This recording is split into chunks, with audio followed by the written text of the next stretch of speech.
ছেলেদের পর্দা করা ফরজ। এই আমরা তাহলে ভুল হরতাছি, আঙ্গুর পর্দা হরা উচিত। এই এই দুপুর বেলা এটা কার বউ এনে বয়ে ঘাস কাটতেছে?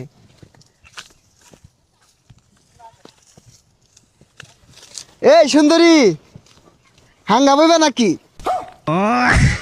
এ সর্বনাশ, সাগরের বাপ দু চরিত্র এটারই রুম খারাপ। আঙ্গুর সামনে দু কত বালা ব্যবহার করে। ও কথা কইতাছ না, তার মানে রাজি নাকি? কাজী ডাকতাম, আমার বিয়া করলে কিন্তু লাভ হইব। রাত বিরাতে দুজনে কবিতার গান কইবাম আর ভুট্টা খাইবাম। মোবাইলের মধ্যে দেখলাম ছেলে ঘর পর্দা হরা বলে ফরজ, কোন পর্দা হরা ধর বিপদ হয়ে গেছে গা। সেরা মাই সেরা হাঙ্গা হরার চাইতেছে। এই যে হুন, আমার হাঙ্গা হলে তোমার আর ঘাস কাটু লাগতো না, ঠ্যাঙ্গের রূপে পাও তুই লেখাই পাইবা। এই সরে বাচ্চা লাগে আর থাউন যাইতো না, যাই গিয়া।